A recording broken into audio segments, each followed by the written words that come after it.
Bueno, buenas tardes ante Buenas todo. tardes. Y nada, quería contarles más que nada cómo había surgido en realidad esta posibilidad que para mí fue fantástica porque verdaderamente, que es lo que hablamos hace un rato, me abrió la cabeza fundamentalmente respecto a montones de cosas, de cuestiones educativas. Sí. Yo realmente estaba cursando en la universidad, en la UCA, también una diplomatura en gestión. Y bueno, surge a partir de unos contactos que tenemos ahí en la universidad esta posibilidad de presentar antecedentes como para ir a hacer una inmersión pedagógica en la República de Finlandia. Ese es el nombre, inmersión pedagógica. Inmersión pedagógica, sí. Esto lo patrocinaba el Instituto Scalae a través de la cátedra con la Universidad de Málaga. Entonces, bueno, yo los requisitos fundamentales que teníamos en ese momento que teníamos que tener era estar trabajando, digamos, docente, pero en realidad en la gestión educativa. En ese momento yo tenía este requisito, digamos que lo tenía también incorporado porque estaba trabajando en la gestión de un nivel inicial. Sí. Podía ser profesora, también estar ejerciendo como profesora en los institutos superiores, que también lo hacía porque estoy ejerciendo en el Instituto Superior del Profesorado. No hay una exigencia de nivel, digamos, puede ser primario, claro, primario, secundario o sí, universitario también, porque nosotros la inmersión la íbamos a hacer en todos los niveles de la educación finesa. Y bueno, obviamente dominio del idioma inglés, ahí andábamos... Siempre lo que más cuesta. Sí. Argentina estabas vos sola. Dos compañeras más de la provincia de Tucumán. Sí, que nos encontramos allá, no nos conocíamos, pero después, viste, como la Argentina y el argentino tiene redes por todo el mundo, verdaderamente nos vinculamos a través del colegio que yo fui toda mi secundaria. Ellas eran profesoras de ahí, pero en Tucumán, de la misma casa congregacional, o sea que es como que hubo un vínculo también, así que interesante. Bueno, y después de esa recepción, imagino que empezaron. ¿Cuántos días fueron de que vos fueron presente? 10 días. 10 días presente ahí en Finlandia. Y el objetivo principal era... Mi objetivo era conocer justamente de primera mano, que es como ellos te decían, ellos lo llaman, bueno, y en el mundo se lo conoce con el nombre del ilustre sistema educativo finés. Entonces, conocer de primera mano, como ellos mismos te presentaban, la gente del Instituto Scalae, conocer de primera mano cómo era toda la impronta educativa y cómo era que el pueblo finés logró tener este reconocimiento mundial que se está teniendo en la actualidad, porque todo en Latinoamérica estamos mirando con buenos ojos a la educación finesa. Y entonces, ¿por qué se daba? Porque realmente Finlandia, si bien es un país, que es lo que yo te comentaba, que con mucho tiempo de existencia, pero verdaderamente fue un país que tuvo una resiliencia total, porque venía de 6 siglos de dominación del reino sueco, 100 años bajo, también el imperio ruso en la época de los zares. Entonces, bueno, ellos se independizan en 1917, o sea que una república realmente nueva, nada joven, pero muy pobre, en realidad empobrecida por todo este tema. Claro, los imperios la explotaron. Exacto. Finlandia tiene un punto especial que utilizaron o aplicaron la educación a este resurgir. Exacto. Vos pensás que ellos eran, digamos, que tenían una educación, era, bueno, común en realidad, pero después empezaron a retomar, digamos, la impronta de la educación en valores, que siempre la tuvieron de hecho, pero ellos... Yo te contaba la vez pasada que son un pueblo de raíz luterana. Y entonces lo que nos contaban mucho es la posibilidad de que estos padres, cuando llegaban del trabajo, más allá de estar cansados como estaban, se ponían a sus hijos dispuestos de manera de que podían leerles la Biblia, podían enseñarles, y mediante la palabra, mediante los valores, fueron gestando toda esta generación que tenemos ahora, que son brillantes educativamente. Y a mí se me hace, pienso, ¿no?, escuchándote, la importancia que le deben dar esto de la transmisión cultural. Tal cual. Es muy fuerte. Tal cual, es muy fuerte. Y sobre todo, bueno, lo que yo te decía, la educación en valores, pero sobre todo, ¿de qué? De confianza, autonomía y bienestar. Es, si bien una república que se basa en el bienestar del ciudadano.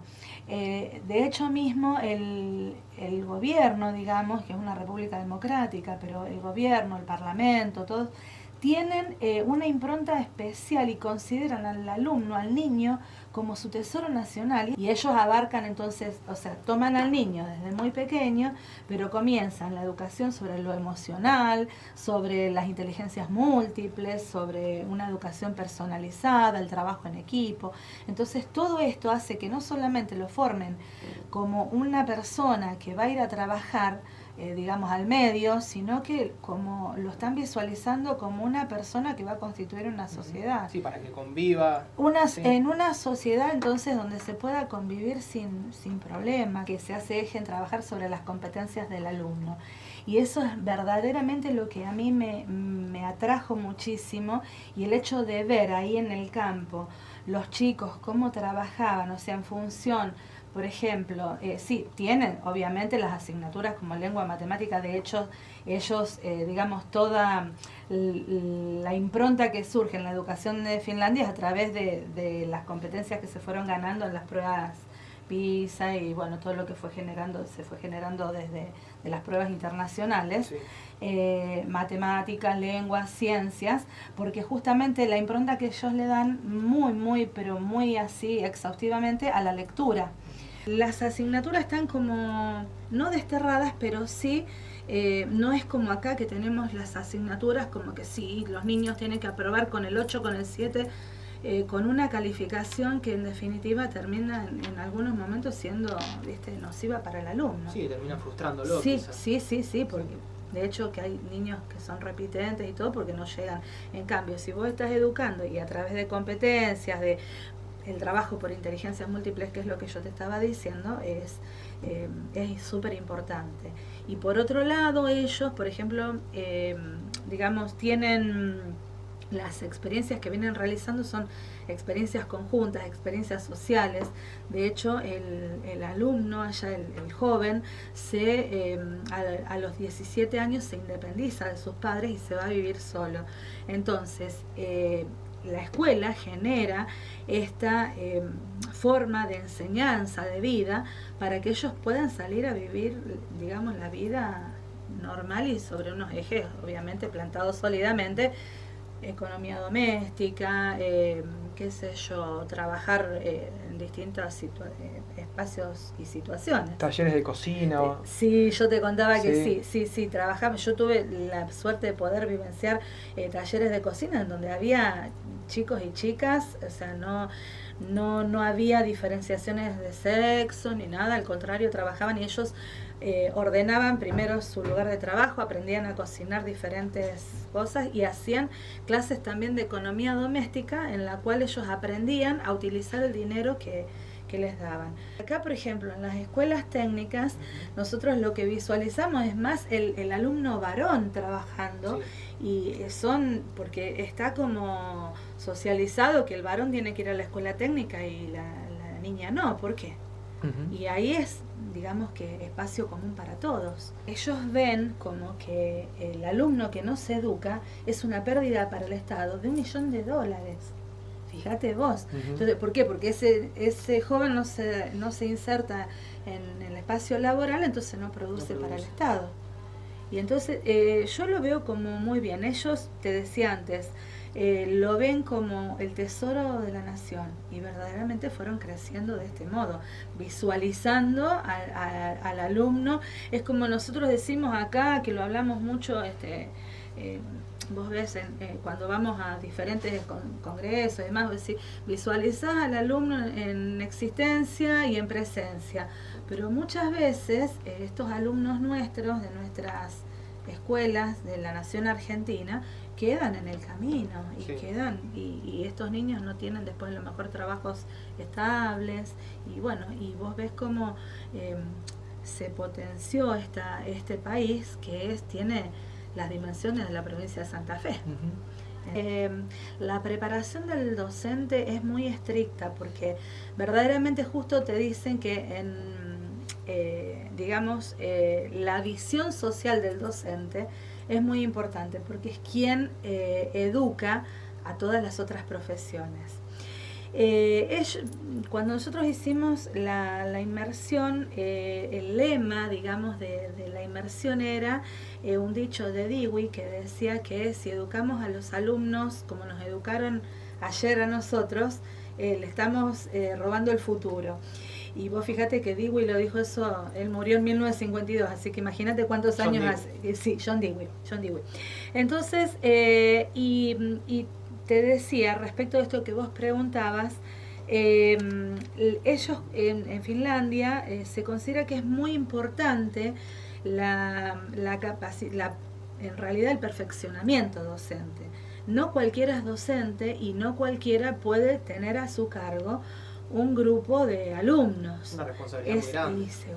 Y seguro. Sea en Finlandia, en China o acá en Argentina. O acá en la Argentina. Sí. Allá vos tenés que ser magíster, y después de ahí para arriba, licenciados, doctorados, o sea que está muy esta cuestión de que se invierta mucho en la educación y que sean los docentes por y para la educación.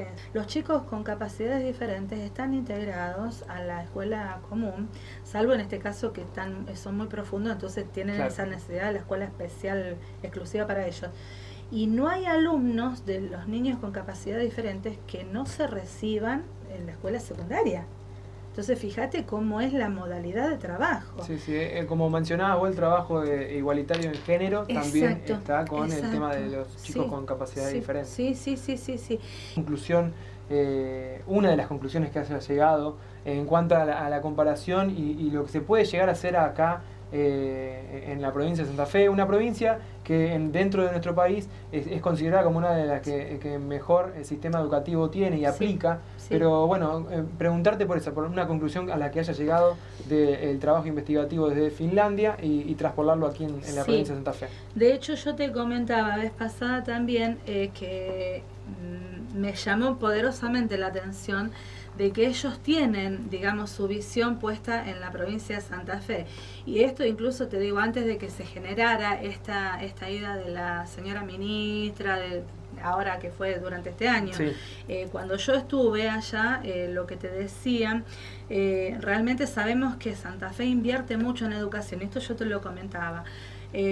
Invierte mucho en educación y es una de las provincias de la República Argentina, que Santa Fe y San Luis me decían, e incluso la gente misma de España, la gente misma de Colombia tienen estas noticias nuestras. Quiere decir que, bueno, yo siempre digo que vamos en el buen camino, porque justamente es nuestra provincia una provincia innovadora, busca hacer innovaciones educativas y justamente en Finlandia lo que se tiende es a lo innovador.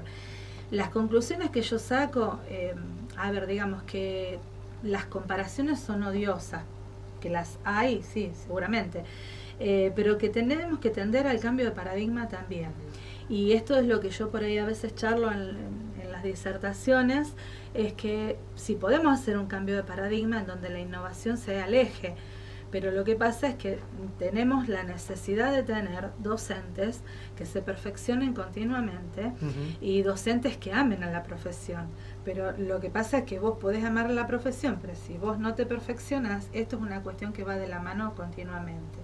Entonces, y hace falta una educación en valores, que yo digo siempre, en nuestro país se están como desdibujando algunos valores.